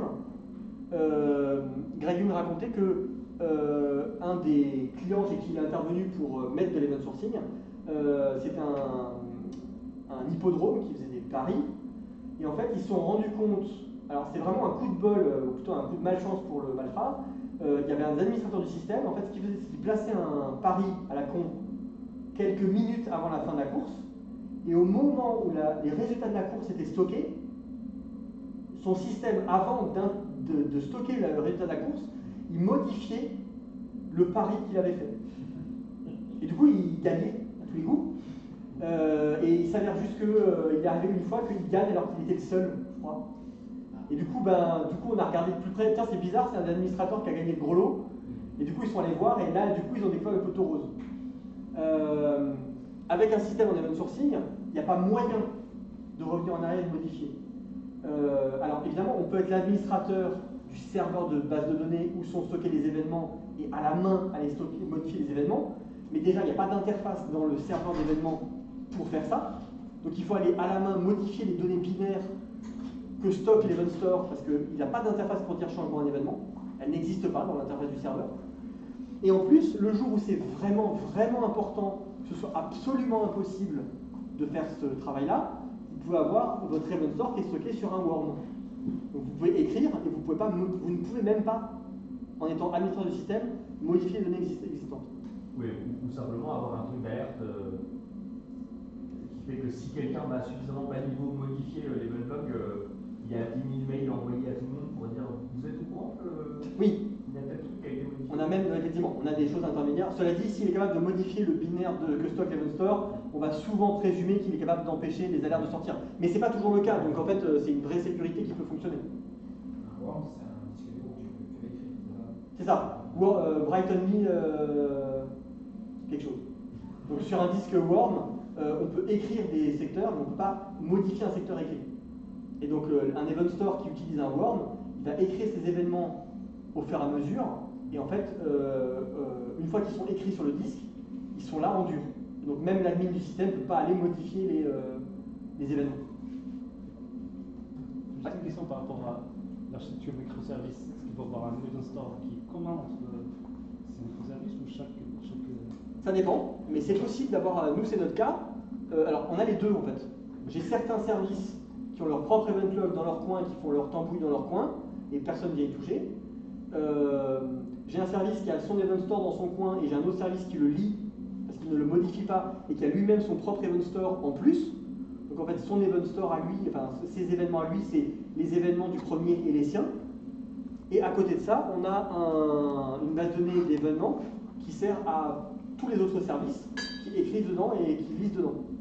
Donc on peut très bien effectivement avoir une base de données centrale dans laquelle plusieurs microservices écrivent des événements. Et du coup, ça sert aussi ça peut être le lieu d'une orchestration ou de la synchronisation de services. Alors, du coup, la question c'est comment est-ce qu'on met en œuvre l'event sourcing? Donc en fait, la grosse question, ça va surtout être comment on stocke les événements. Et la première réponse c'est démerdez-vous. C'est tellement simple. Le premier event store que j'ai écrit, en HTML, il me prenait, je sais plus, genre 40 ou 50 lignes de code. Et l'avantage qu'on a avec l'event sourcing, c'est que c'est extrêmement simple de faire quelque chose de robuste. Parce que comme on est en append only, on n'a pas à gérer des contraintes de synchronisation de qui écrit. Est-ce que celui qui a lu n'a pas lu quelque chose qui est plus... Si quelqu'un a lu l'event store, il est forcément bon, puisqu'il n'a jamais changé. La seule chose qui est possible, c'est que quelqu'un ne soit pas à jour des derniers événements qui sont arrivés, mais c'est tout. Donc éventuellement, on peut être amené à faire attention que quelqu'un qui écrit un nouvel événement est bien au courant des derniers événements, peut-être d'avoir un indicateur de quelle est la version du dernier événement pour que quand quelqu'un vienne écrire, il dise bah, moi le dernier événement que j'ai vu et je te demande d'écrire ce nouvel événement et qu'on puisse dire non. Il y a des événements que tu n'as pas vus donc tu n'es peut-être plus à jour. C'est vraiment la pire des difficultés qu'on peut rencontrer. Donc, écrire des événements, c'est facile. Mon code, ce qu'il faisait, c'est qu'en fait, il écrit un événement sans poser de questions à personne. Et quand il a fini d'écrire son événement dans un fichier, il va prendre le log d'événement, qui est juste un fichier avec les ID d'événements, et il abonne dedans l'événement qu'il vient d'écrire. Le code était ultra simple, relativement robuste, et ça prenait, comme dit, quelques dizaines de lignes. Donc, on peut envisager de commencer par juste faire soi-même son event log dans des fichiers, ou plus simple, un de nos autres services, il a commencé avec un event log dans une SQLite. Donc du coup, toutes les difficultés qu'on peut avoir à est-ce qu'il y a quelqu'un qui écrit en même temps que nous, ou en fait on laisse la base de données le régler, on a juste une table avec les événements. Un ID d'événement, peut-être des métadonnées comme l'heure d'écriture ou des choses comme ça, et un gros blob avec, chez nous c'est du JSON, avec le JSON de l'événement. Voilà, c'est tout simple, et ça marche très très bien. Ouais, tu disais dans un fichier, donc j'ai bien entendu, ton premier event log, c'était vraiment juste sur le file system, ouais. Avec l'OS comme orchestrateur. J'avais un fichier pour la liste des événements, et chaque événement était dans un fichier à part. Donc je pouvais écrire le fichier à part sans demander de questions à personne, et après je rajoutais une ligne dans le fichier d'index pour dire il y a un nouvel événement dans l'event log. Voilà. Il y a des domaines dans lesquels on parle d'un fichier à plat textuel visible par l'être humain qui est l'événement. Et des fois, on peut même le lire et le comprendre. Ouais. Ouais. Et on a pas train de le faire. Sauf des milliards. Et de fait, quand vous allez écrire vos tests, du coup, ce genre de choses fait que c'est assez simple d'avoir un event log pour les tests. Peut-être que pour votre prod, vous avez une base de données relationnelle dans laquelle vous stockez les événements, ou un truc spécial événement. Je vais j'en mentionner quelques-uns. Mais pour vos tests, vous allez avoir peut-être, moi pour certains de mes tests, mon event log, c'est juste un gros fichier de JSON qui est un tableau d'événements. J'ai pas besoin de plus compliqué que ça en fait. Donc là par contre, un tableau d'événements en JSON, bah, c'est pas pratique du tout comme event log mutable, mais par contre comme event log figé dans le temps pour mes tests, bah, c'est ultra simple et c'est ultra pratique. Et là effectivement, comme dit Olivier, je peux regarder mon event log à la main humainement pour dire est-ce que mon event log a la gueule que je voudrais qu'il ait pour mon test.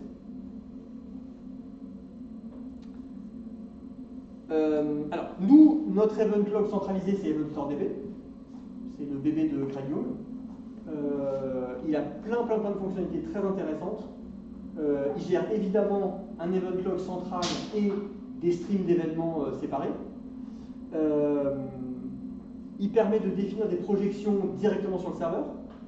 Si vos événements sont en JSON, donc vous pouvez écrire du code en JavaScript que vous mettez sur le serveur qui, au fur et à mesure que les événements arrivent, va calculer une projection et mettre à jour une projection.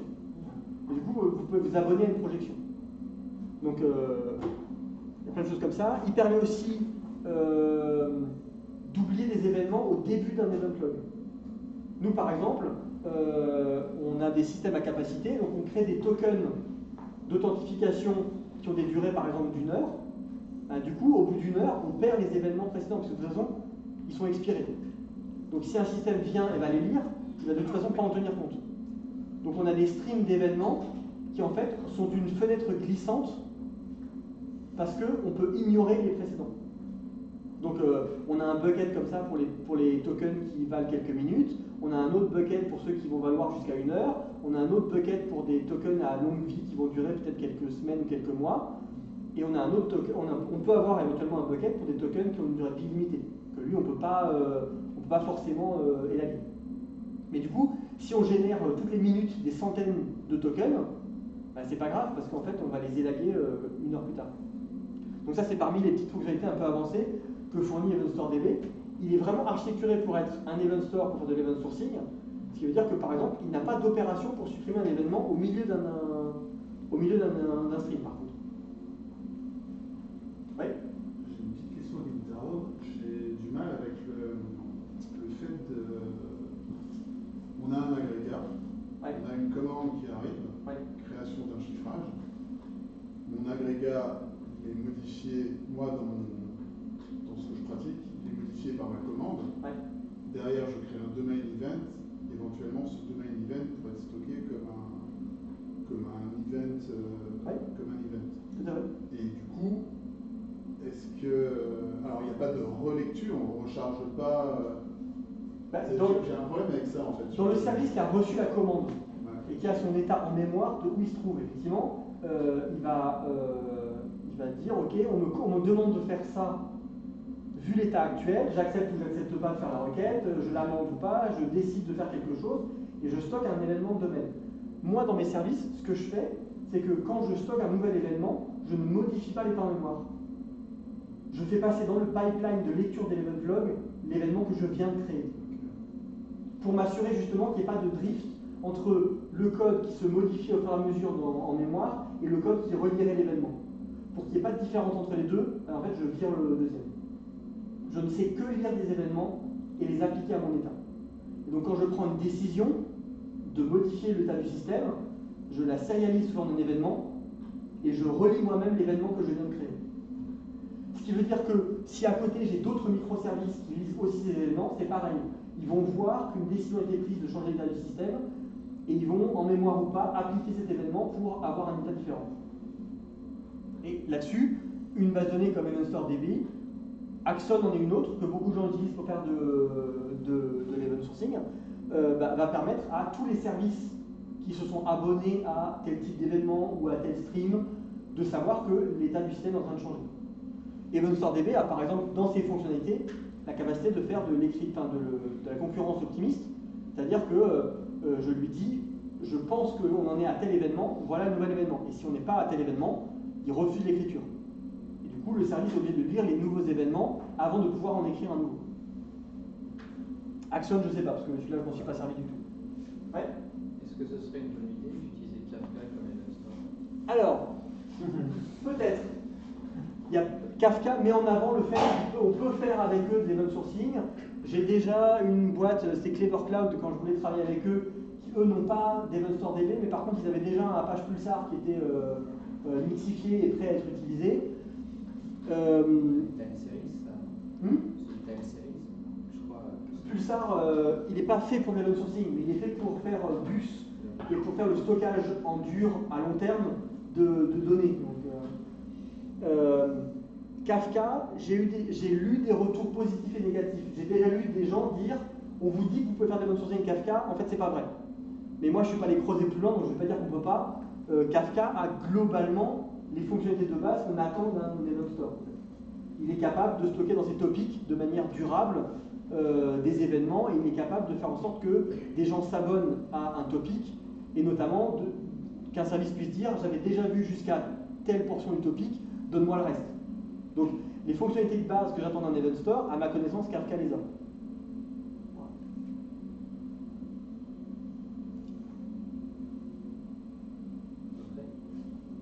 Et NAT? Quoi donc? NAT? Je connais pas. NATS? Ça me dit rien. Si ça permet de stocker séquentiellement, si ça permet de stocker séquentiellement des objets les uns après les autres, ça peut faire event store. En vrai, si ça permet aussi de stocker plusieurs event streams les uns à côté des autres avec des ID, ça permet une optimisation en plus. Parce que un des avantages, quand on a des streams d'events, c'est qu'on peut avoir un système qui ne lit pas tous les event logs. Il va le lire que au besoin. Et donc, quand on me fait une requête sur une intervention, ben en fait, mon service peut se permettre de ne lire qu'à ce moment-là l'event log, mais il va lire l'event log que de cette intervention. Et donc, au moment où la requête arrive, il relit les 40 événements et il prend une décision. Et si derrière une deuxième requête arrive pour cette intervention, il va relire les 40 événements, il va les redemander à la base et les relire. Ou avec un système comme EventStoreDB, il peut garder en mémoire les événements, il peut éventuellement garder en cache l'état à cet endroit-là et peut dire est-ce qu'il y a de nouveaux événements que je ne connaissais pas. Et donc si un autre service pendant ce temps a écrit 2-3 événements, il peut ne relire que les 3 suivants. Mais il peut se permettre, s'il a de la pression mémoire, de perdre ce cache et 2 minutes plus tard, de relire les 40 événements de 0. Donc ça permet une optimisation, la capacité de ne pas avoir un event log à plat, mais d'avoir plein de petits event logs pour chaque agrégat, ça permet une optimisation qui est assez sympa. Mais on peut fonctionner sans. Celui que vous avez optimisé au bout de 2 ans et demi avec les snapshots, c'est un qui était un global ou il y avait déjà cette optimisation-là qui était en place? Non, c'est un global. C'est par rapport à notre Event Store DB. Donc, dans l'Event Store DB, on a des dizaines de milliers d'événements. Et donc, on a le service qui sert à gérer les interventions, donc le processus métier qui lit cet event log. Et on a un event stream par intervention. Mais par contre, quand on a écrit un service qui fait de la business intelligence, lui, il mettait trop de temps, parce que lui, il doit tout lire, puisqu'il n'attend pas des requêtes sur une intervention ou une autre. Lui, il veut faire des données agrégées statistiques sur tout le système. Donc lui, il ne peut pas bénéficier de cet avantage de relire juste les 40 événements d'intervention. Il est de toute façon obligé de tout relire. Donc lui, du coup, comme il ne bénéficiait pas de cet avantage, on a eu besoin de lui mettre un snapshot. Mais il relit l'Event Store DB. Et le jour où le snapshot est corrompu, ou alors on a une nouvelle version du code qui ne peut plus relire le snapshot précédent parce qu'il est trop différent, bah, c'est pas grave. On jette les snapshots, on l'ignore, et on va avoir le nouveau service qui va prendre 20 ou 30 minutes à relire absolument tous les événements, reconstruire toutes les statistiques, et 30 minutes plus tard, il est prêt à fonctionner et à fournir des données. Voilà. C'est tout pour moi. Est-ce que vous avez d'autres questions ou ouais. Oui, parce que en gros, nous on fait des sourcing déjà. Et le problème qu'on a, la difficulté qu'on rencontre, et c'est pour ça que nous on a plutôt tendance à en sortir. Je trouve ça marrant de la méthode. Et ouais, les deux soucis qu'on a principaux, c'est surtout avec les updates. Et en fait, on se retrouve à avoir des updates, on va afficher des données côté float. Ouais. Et ils peuvent modifier n'importe quoi sur un user. Ouais. Et du coup, on a 1 milliard de mini-événements. Ouais. Genre 7 emails, 7 âges, 7 machin. Et c'est vite hyper relou par rapport à faire un update comme on fait facilement. Ouais. Alors, il y a plusieurs solutions à ce problème en fait. La solution qui n'est pas audible tout de suite, c'est que l'event sourcing, je ne vais pas être le seul à dire que ça pousse à sortir du CRUD. Ça se prête plus à faire des événements qui ont une vraie sémantique. Alors, il y a évidemment des parties de notre système, typiquement le profil utilisateur, où on est toujours du CRUD, c'est-à-dire je veux changer mon adresse, je veux changer mon email, je veux changer.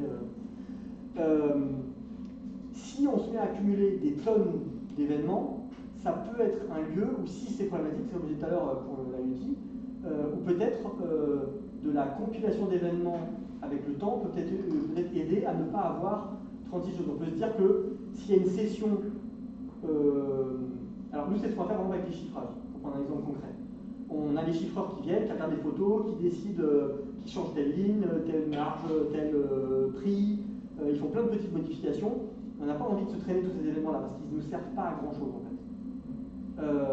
Moi j'ai envie de savoir qu'est-ce qu'ils ont décidé sur un chiffrage, j'ai envie de savoir combien de temps ils ont pris pour travailler dessus, ça c'est des données importantes, mais par contre, de savoir à quelle seconde ils ont changé quelles données dans quelle ligne, peut-être que ça me servira pendant 6 mois, mais probablement pas pendant 10 ans. Donc typiquement, on va avoir bientôt des streams pour un brouillon de chiffrage. Le mec il travaille sur son chiffrage, et quand il a fini, dans le stream de l'intervention, on stocke la modification finale. Et du coup, on a peut-être effectivement, comme tu as le cas toi, plein de petites modifications un peu CRUD dans un stream à part, mais ça ne va pas venir encombrer le stream de l'intervention, qui elle ne va quand même voir qu'un seul événement. C'est plus au niveau du code que ça encombre en fait. C'est-à-dire que quand on veut update un champ, on doit rajouter un nouvel événement avec tout ce qui va avec. Et alors, c'est d'autant plus vrai si on a par exemple une liste qui est sauvegardée dans les users. Je n'ai pas d'idée là, mais je ne sais pas s'il peut avoir une liste d'images par exemple. Bah, on est obligé d'avoir plein d'events du genre add image to list, remove image to list, et ça y a toute une logique derrière qu'il faut rajouter. Et c'est tout ça qui fait qu'on perd un temps de fou et qu'on ne trouve pas ça vraiment bien. Alors nous, la solution qu'on a prise là-dessus, c'est que typiquement, si on a un objet qui peut avoir plein de modifications, en fait on a juste un événement user modified ou company modified. Et du coup, les champs qui vont y avoir dedans, c'est un peu comme du GraphQL en fait. Les champs qui sont dedans, c'est on change. Donc s'il y a un champ qui est mis à nul, c'est qu'on supprime ce champ. Si le champ a une valeur, c'est que c'est la nouvelle valeur de ce champ. Du coup, on évite effectivement d'avoir 36 événements, parce qu'effectivement, là, ce serait ingérable. Pareil, nous aussi, on gère des listes d'images. Là, on va avoir un picture modified, et du coup, on a la nouvelle liste, en fait. Donc, une chose que je mentionnais pas, c'est qu'on ne va pas forcément tout stocker dans l'event store. Typiquement, les images, on va utiliser plutôt le pattern du claim check, c'est-à-dire qu'on a ailleurs un stockage des images, et dans l'event, il va y avoir marqué la liste des images, c'est telle image, telle image, telle image, telle image, avec des ID d'images, ou des URL. Typiquement, nous, ça va être des URL qui pointent vers S3. Donc, ma liste, c'est une liste d'URL. Et effectivement, du coup, si je change, si j'enlève une image, j'en rajoute une, je change l'ordre, c'est pas grave. J'ai un événement, picture modified, la liste avec les nouvelles URL. Et du coup, j'ai pas un événement séparé pour retirer une photo, rajouter une photo, changer une photo, modifier l'ordre des photos. En fait, c'est le métier qui va définir la valeur d'un événement. Et si on a plein de petits événements qui n'ont pas vraiment de valeur métier, typiquement rajouter une photo, enlever une photo, on s'en fiche, ça peut être pertinent de ne pas persister ces événements-là et de garder un seul événement qui va récapituler les petites modifs. C'est ça. Tu parlais de brouillon, c'est un peu comme quand on squash les commits. Exactement. Oui, alors, comme je disais tout à l'heure, on a tout un tas de pratiques intéressantes qu'on a développées avec Git qu'on va pouvoir appliquer à l'event sourcing. Donc effectivement, si tu as des événements pour chaque petite modification, c'est ingérable.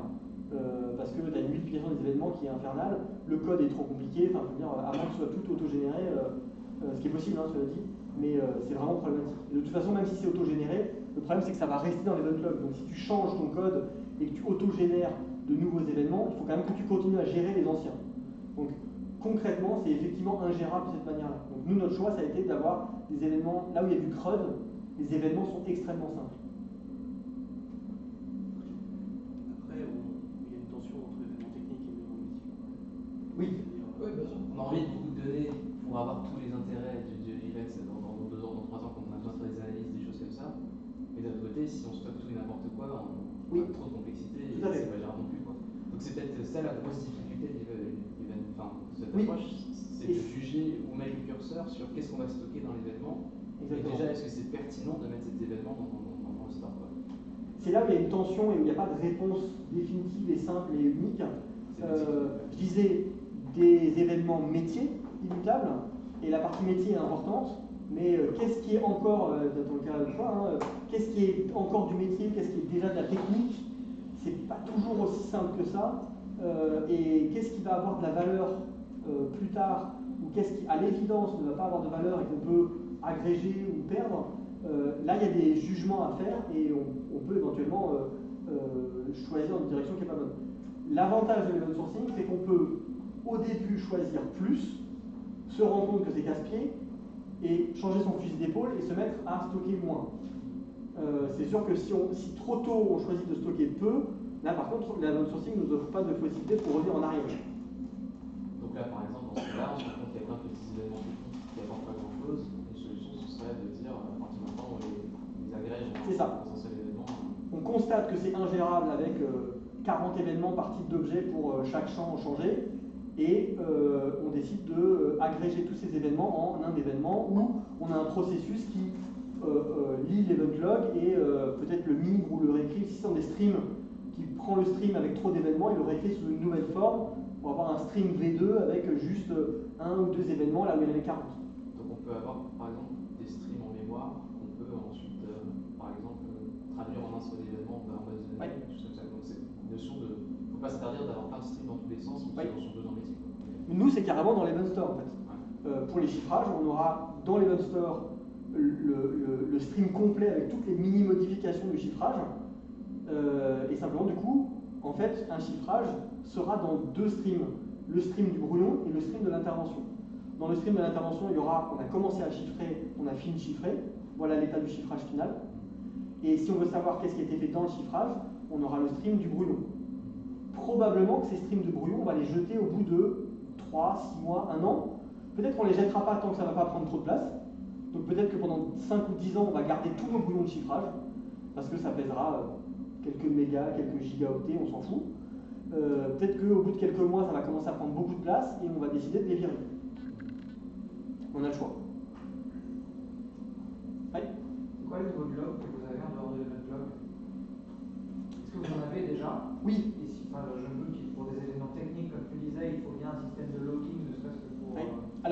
il y a deux réponses à ça. C'est que, le métier n'est pas le même niveau pour tous les services. Typiquement, au niveau vraiment purement métier, on va avoir, est-ce qu'on a décidé de prévenir tel client qu'il faut valider un chiffrage, tel conducteur qu'il faut nous dire quelles sont ses adresses, tel carrossier que c'est bon, on a pris une intervention auprès de lui, et ainsi de suite. Et du coup, on va avoir un événement métier, on a prévenu telle personne de telle chose. Et on va peut-être mettre dedans un ID de corrélation technique pour dire, on l'a prévenu par mail, avec un ID de mail, d'échange mail interne. Et du coup, on va avoir ailleurs un stream d'événements, par exemple pour nos services MailJet, qui va dire, en fait, à tel moment, j'ai démarré telle interaction métier qui a tel ID, en envoyant une requête à MailJet, qui m'a renvoyé qu'il est d'accord de faire l'envoi de mail, ensuite il m'a prévenu que le mail a été délivré, il m'a prévenu que le mail, où je suis allé l'interroger pour savoir si le mail a été délivré, ouvert, cliqué, et ainsi de suite. Et donc je vais avoir un event log séparé de mon event log principal, dans lequel il y a des données métiers du service MailJet. Mais évidemment, les données métiers pour le service MailJet, ce n'est pas des données métiers pour le service métier. Lui, à son niveau, c'est des données techniques. Donc déjà, c'est ça, c'est qu'on peut avoir plusieurs event logs, plusieurs streams qui sont à des niveaux de métier différents. Et du coup, nous, typiquement, on va loguer toutes les interactions avec MailJet dans un event log à part, pour être capable de savoir quels emails on a déjà envoyés, est-ce qu'il y a eu des erreurs, et ainsi de suite. À côté de ça, on a des simples logs, typiquement pour nos accès HTTP. Donc on va loguer nos requêtes HTTP, parce que tout se fait chez nous par HTTP. Donc on va loguer nos requêtes HTTP. Dans de réfléchir, on a au moins un autre type de log, c'est que pour certains de nos services, on écrit à côté de nous-mêmes des logs pour dire qu'on a fait certaines choses et déjà une trace un peu technique de on a répondu à une requête, on a fait telle décision, ainsi de suite. Donc on peut avoir des logs en plus de l'event log. Et dans l'event log, il peut y avoir des events qui sont, par rapport à ce qui est purement métier, des événements qui sont un peu techniques. Et ça peut avoir plusieurs niveaux en fait. On peut très bien avoir par exemple la notion d'avoir prévenu un utilisateur. On a un service de notification qui, lui, a des événements métiers à son niveau qui sont, on a prévenu tel utilisateur de telle manière, et après on a un autre event log, un troisième niveau d'event log pour dire le service de SMS a envoyé un SMS, le service WhatsApp a envoyé un message WhatsApp, le service MailJet a envoyé un mail, et ainsi de suite. Ouais. Moi j'ai une question, j'ai du mal à comprendre quand tu expliquais, là tu as un service V1 qui écrit les event log V1, je sais pas quoi, un service V2 que tu peux rattraper au fur et à mesure, et à la fin, quand il a tout rattrapé, il écrit que le V2 et le V1 s'arrêtent. J'ai du mal à comprendre comment cette bascule techniquement. Alors, il y a plusieurs manières qu'elle se fasse. Là, typiquement, il va y avoir de l'orchestration, c'est-à-dire que une des manières de faire, c'est qu'il y ait quelque part. Alors, nous, par exemple, on a un routeur, on a un Traffic. Donc, avec un système comme Traffic qui a du routage, qui peut dynamiquement changer son routage, ça peut se faire à ce niveau-là. C'est-à-dire que je communique avec le service V1, il faut qu'il ait une interface de gestion, en fait, mon service. Donc, j'ai une interface de gestion de mon service V1, j'ai une interface de gestion de mon service V2, et j'ai une interface de gestion de mon routeur. Et du coup, il faut que le V1 puisse me dire je suis à tel niveau, il faut que le V2 puisse me dire je suis à tel niveau d'événement, et du coup, il faut que je puisse leur dire par cette interface d'administration, quand le V2 me signale qu'il est au même niveau que le V1, il faut que je puisse dire au V1, dans son interface d'administration, arrête-toi de traiter de nouvelles requêtes. Et du coup, je dis au V2, maintenant tu vas traiter des requêtes, et à ce moment-là, quand le V2 me dit c'est bon, je suis effectivement prêt à traiter des requêtes, avec l'interface d'administration du routeur, de mon Traffic, je lui dis, maintenant les requêtes qui arrivent sur telle route, tu les routes vers le V2. Et donc là, effectivement, il faut que les services soient prévus pour. Je ne peux pas avoir des services qui ne sont pas prévus pour faire ce genre de bascule sans interruption de service, et juste grâce à l'event sourcing, faire cette bascule sans interruption de service.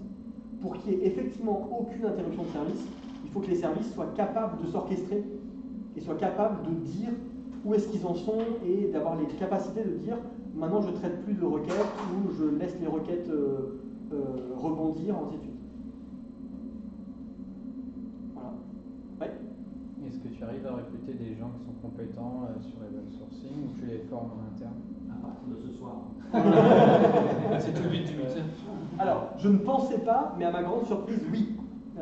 Dans mes 2 derniers recrutements, j'avais une personne qui c'était une de mes questions, est-ce que vous avez déjà entendu parler de l'open sourcing? La plupart me disaient, ah non, c'est quoi? Et il y en a un qui me fait, ah oui, mon dernier projet, on a démarré un open sourcing, malheureusement pour des questions opérationnelles et de DBA, on a dû sortir de l'open sourcing, mais c'était très triste.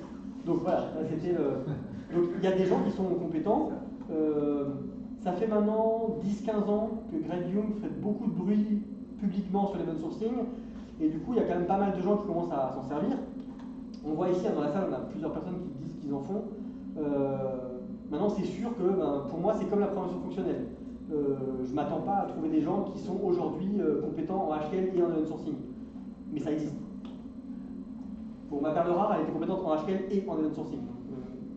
C'était vraiment une perle rare. C'est une personne française? Oui. Ouais.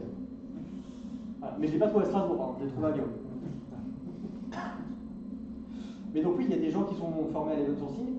L'avantage, je trouve, c'est que conceptuellement, l'open sourcing est quand même relativement simple. Les contraintes à appliquer pour rester dedans sont relativement claires. Donc c'est une des choses les moins compliquées, je trouve, à faire découvrir à de nouveaux développeurs et à mettre en œuvre.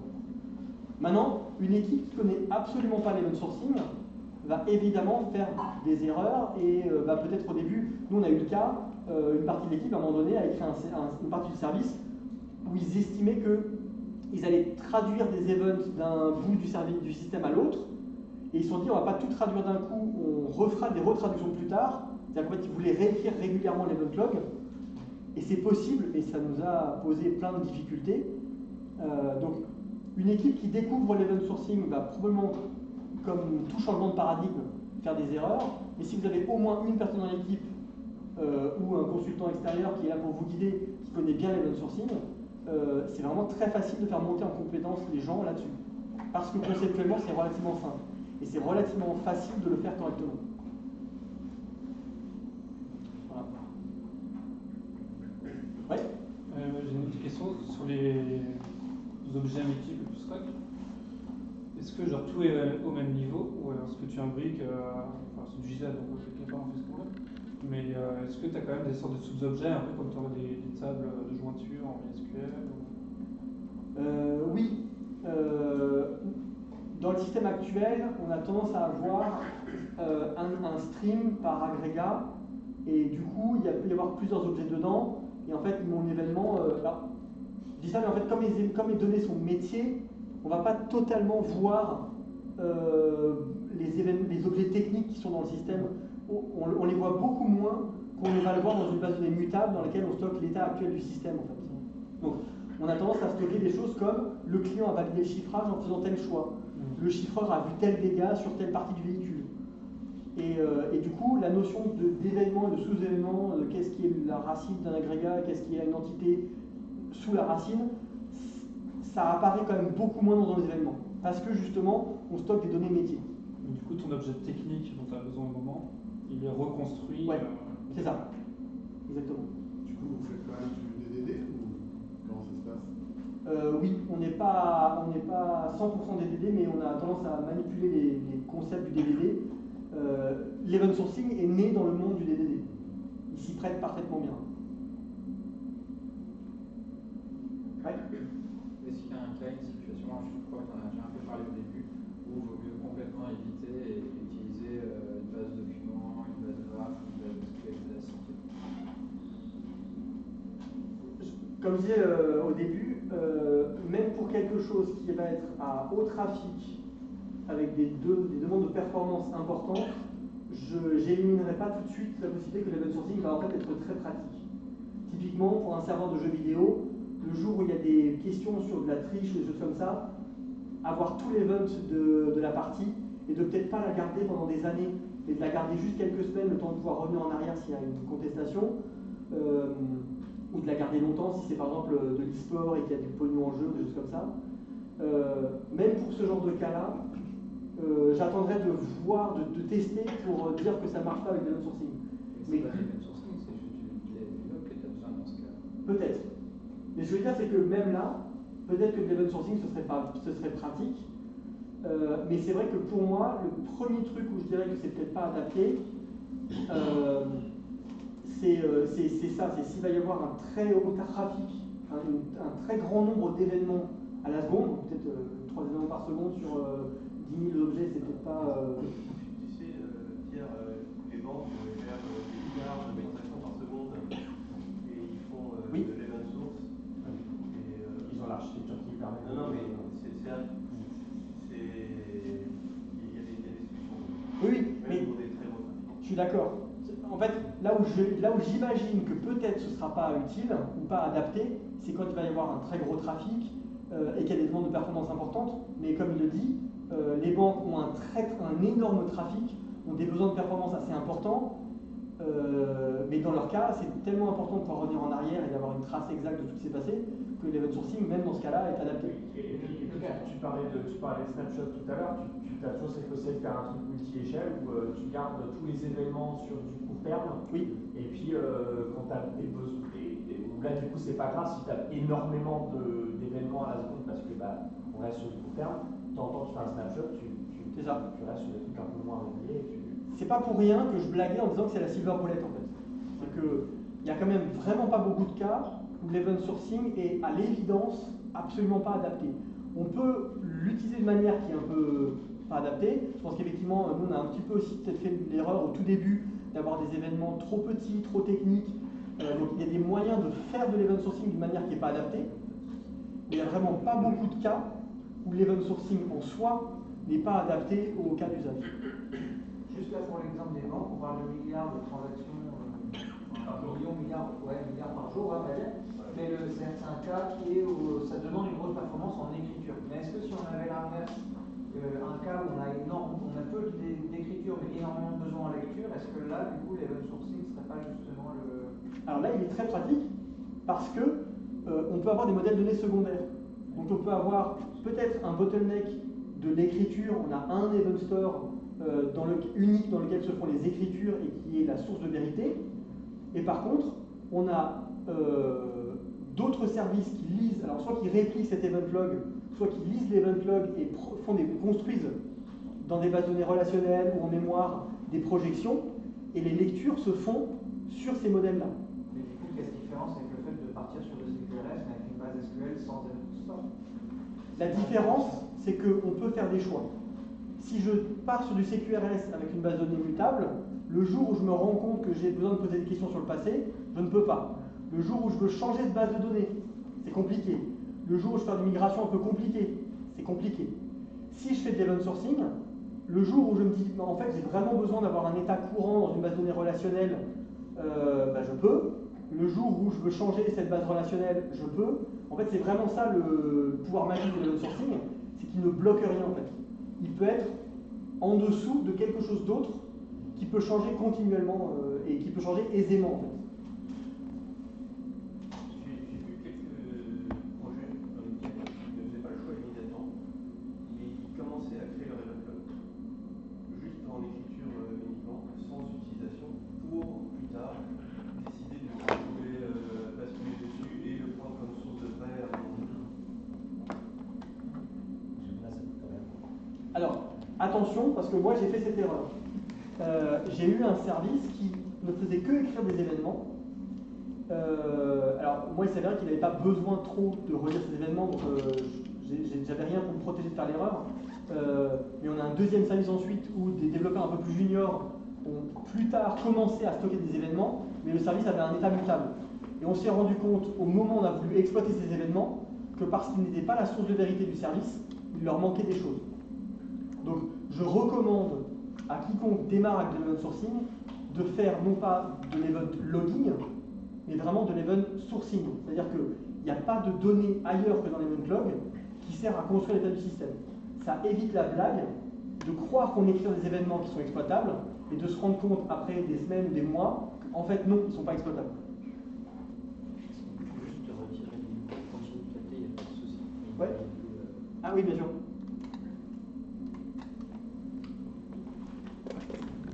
Merci beaucoup. D'autres questions? Ouais. J'ai un petit cas d'usage un peu à la marge qui me vient en tête. Nous, chez nous, on a des fichiers, les gens ils doivent pouvoir les télécharger. Ouais. Je la fais courte.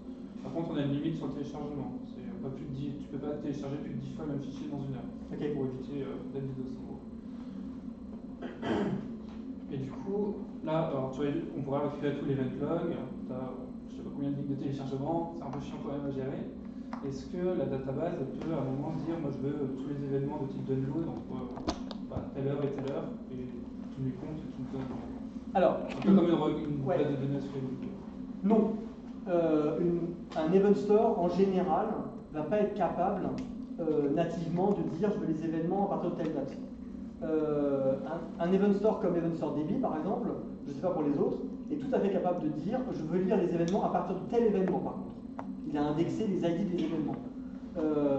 Si on veut pouvoir faire des interrogations par rapport à des dates, on va probablement avoir besoin, mais ça l'event log permet de le faire assez simplement, on peut très bien avoir un event stream qui stocke des timestamps en disant bon, à telle heure, l'event c'était tel ID.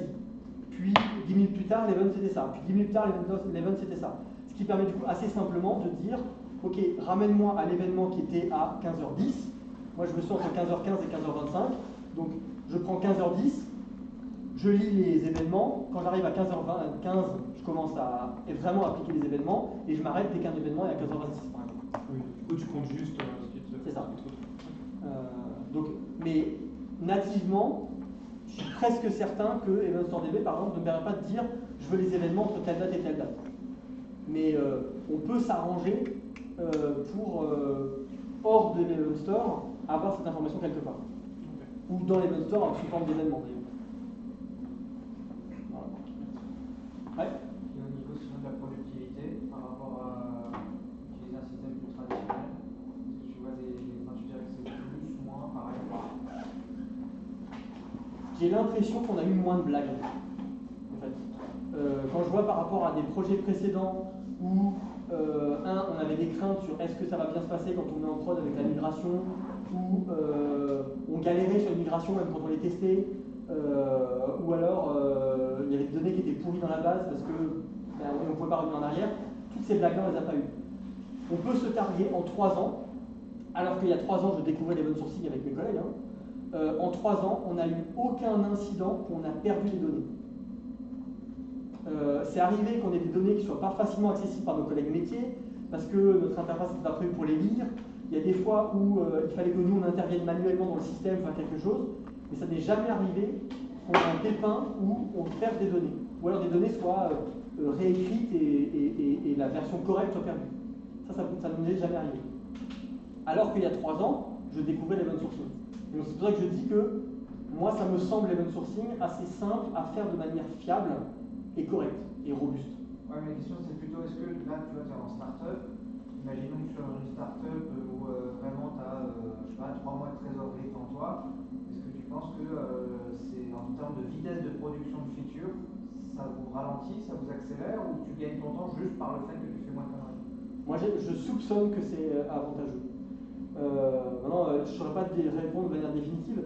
Typiquement, une équipe qui n'a jamais entendu parler d'open sourcing, qui n'a jamais entendu parler de programmation fonctionnelle, parce que ça, c'était quand même mes avantages. Ça faisait des années que je faisais de la programmation fonctionnelle et que je codais en HTML, et que du coup, pour moi, la notion d'une structure de données immutable était assez familière. Donc, je découvrais l'open sourcing, mais en fait, j'étais là genre, mais c'est trop bien. En fait, ça fait des années que je fais de la programmation fonctionnelle en mémoire, et on me propose de faire de la programmation fonctionnelle sur le disque. Donc en fait, ça répondait plutôt à une attente, c'était très naturel pour moi. Quelqu'un qui n'aurait jamais fait de structure de données immutable, pas de programmation fonctionnelle, et qui veut dire tiens, j'ai entendu que l'open sourcing c'est trop bien, je vais en faire dans ma startup, même si j'ai 3 mois de trésorerie. Là, tout d'un coup, je serais un petit peu moins affirmatif. Parce que c'était plus facile de faire des erreurs que moi j'ai pas fait parce que j'étais à l'aise avec l'immutabilité. Ça, je sais pas. Mais par contre, quelqu'un qui est à l'aise avec la notion d'immutabilité, ou qui a déjà vu plein de manières de stocker des données différentes, et qui entend parler de l'open sourcing et qui veut le tester dans ce cadre-là, j'aurais tendance à dire que la probabilité que ça me ralentisse me semble un peu plus faible que la probabilité qu'un jour il y ait une catastrophe avec des données immutables. Ouais. Et est-ce que tu as vu ta pratique du test automatisé évoluer depuis que tu fais de l'event sourcing? Tu as vu tu fais des choses différemment Je sais pas trop. C'est vrai que, en fait, je dirais juste que quand je teste, quand j'écris mes tests avec des événements, je suis un peu plus à l'aise que mes tests sont corrects parce que, comme je disais tout à l'heure, je peux écrire l'event log que je m'attends à voir. C'est plus facile pour moi c'est plus facile d'écrire des interactions complexes du système et de les sérialiser, de m'assurer qu'elles vont bien représenter des interactions. Notamment, j'écris non pas des interactions techniques, mais des données métiers. C'est-à-dire que si le système il se passe ça et ça et ça au niveau métier, est-ce que je réponds bien Donc, je pense que je suis un peu plus serein sur mes tests, mais j'ai pas l'impression que ça ait fondamentalement changé. Si c'est une chose que ça a changé, c'est que ça m'a poussé à plus faire attention à qu'est-ce qui dans mes interactions, dans mes API, est une commande, qu'est-ce qui est une requête qui va chercher juste des données. Ça a changé un petit peu comment, en fait, je fais du TDD, ça a un petit peu changé comment j'écris, mais en fait, pas que mes tests, en fait, ça a changé comment j'écris mon système. Et du coup, tu peux initialiser l'état de ton test en poussant des événements. Oui, ça c'est effectivement un changement. Tes fixtures, quoi, c'est un événement en fait. Si. Ça, effectivement, c'est un changement colossal.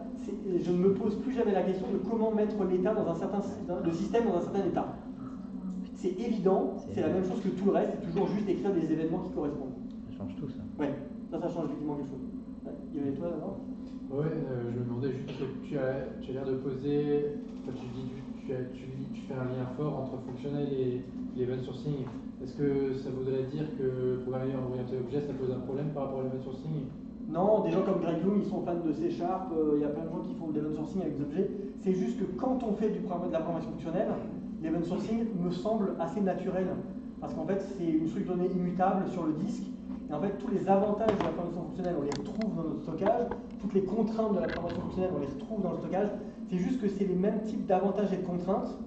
Et que donc, si on fait de la programmation fonctionnelle, moi, ça m'a semblé extrêmement naturel de faire de l'event sourcing. Mais par contre, si on ne connaît pas du tout la programmation fonctionnelle et qu'on veut faire de l'event sourcing avec un langage purement objet, ça pose aucun problème. Il y a plein de gens qui font ça. C'est juste que l'approche peut être plus compliquée, c'est ça? Enfin, ce serait peut-être moins. C'est des nouvelles contraintes, c'est des contraintes qu'on n'a jamais eues avant. À moins qu'on ait fait de l'immutabilité dans des systèmes objets, on va se retrouver face à des nouvelles contraintes qu'on n'avait jamais vues en fait. Okay. J'ai juste une question par rapport à débugage en local, si jamais il y a un souci en prod. Est-ce que c'est facile de récupérer les events et jouer en local pour voir du coup, c'est d'autant plus facile de répliquer la base de données de production, on n'a jamais de surprise et ça arrive beaucoup plus souvent qu'avec une base de données mutable, qu'on rejoue tout et qu'on fasse ce qui correspond à restaurer une base en fait. Et du coup, on se retrouve beaucoup moins à avoir un système qui, quand on le boot, ne marche pas. Parce que vraiment, en local, en staging, on va rejouer tout l'événement et on va faire comme si on restaurait une base en fait. Donc oui, c'est aussi un peu plus robuste en termes de développement. Pour revenir à la question RGPD par contre, c'est-à-dire que quand vous êtes en dev, genre le système il surcharge les noms, prénoms des gens, etc. Ouais. Alors pour l'instant, nous on copie les données de prod sur nos machines de développement. On est justement dans notre backlog actuel, on a le fait d'anonymiser vers staging et vers le dev les données. Du moment qu'on a séparé justement les streams des personnes avec les streams métiers différentes, ce sera d'autant plus simple de dire ok, au pire, pour beaucoup de nos travaux où on n'a pas à interagir avec les données exactes, on peut tester le fait que quand les données ne sont pas là, tout marche bien. Et ce sera d'autant plus simple de dire je prends l'event log, je scratch complètement tous les events streams avec données personnelles et je les réécris avec des données bidons. Voilà. Oui. J'ai une question. Là tout à l'heure, tu parlais du routage des événements. Ouais. Est-ce qu'il y a d'autres aspects d'infrastructure tels que celui-là dans votre app aujourd'hui et comment vous gérez ça? Est-ce que finalement il y a besoin d'écrire beaucoup de choses pour gérer les services maintenant? Alors nous, le constat qu'on fait, c'est non, ça a été très simple en fait. Alors tout à l'heure je parlais de routage plutôt des commandes, routage des requêtes externes. Oui. Et donc le capacité de pouvoir dire je suis en train de traiter, j'arrête de traiter, tu peux voir ce qui se passe là, mais sans être devant. Nous, on n'a pas eu des besoins de haute disponibilité comme ça, donc on n'a pas été obligé de s'embêter avec ça pour l'instant. C'est possible avec l'event sourcing, c'est beaucoup plus simple avec l'event sourcing, on n'a pas eu à le faire. Donc nous, nos services, c'est simplement des units systemd, et du coup, quand on fait une nouvelle version du code, ben, en fait, on utilise Nix pour envoyer le code dans le Nixter, et une fois que le profil a été changé Nix, on demande juste à systemd de couper le service et de le relancer. Donc nous, on n'a pas eu ces difficultés, et ça marche très très bien. En fait, c'est vraiment ça, hein, une chose que j'aime bien avec l'event sourcing. On peut démarrer avec une infra très très simple, juste des fichiers, comme on disait, juste une base de données relationnelle avec une table pour les événements, ou un event store DB, et on a juste des services ou juste du code. Avant même d'avoir systemd, nous on démarrait à la main dans un string nos services, et ça marchait très très bien. Ouais. Vous avez commencé en event sourcing, ou ça vous est aussi arrivé de reprendre du legacy et de le porter en event sourcing? Les deux. Il y a un certain nombre de services qui ont démarré direct en event sourcing. On a un vieux service en Python dont je veux me débarrasser pour le remplacer à un service en HTML, qui lui a démarré avec une base immutable. D'ailleurs, il était très CRUD. Et je regrette beaucoup d'avoir permis qu'on fasse du CRUD à ce moment-là. Ça me pose plein de soucis maintenant. Mais oui, on a typiquement un service qui a un état mutable dans une base SQLite, et on est progressivement en train de le passer à l'event sourcing. C'est dans celui-là qu'on a eu la blague de se rendre compte que, en fait, une des étapes intermédiaires, ça a été de générer des événements alors qu'il a un état mutable, et on s'est rendu compte des mois après, quand on a commencé à vouloir exploiter ces événements, qu'ils n'étaient pas aussi exploitables qu'on l'espérait. Voilà. D'autres questions? Ok. Ouais. Tu fais des mariages, des parents Du coup, merci d'être venu. J'espère que Merci. ça vous a rendu.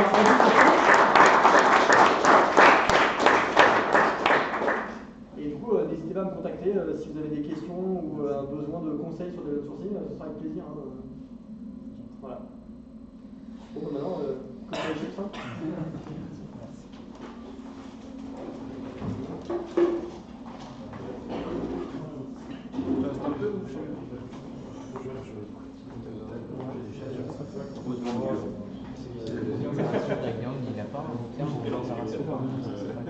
Oui, qui est à moitié publié. Ouais, il est écrit techniquement, il est sur l'INPUB et il est censé être écrit à 70%. Ouais.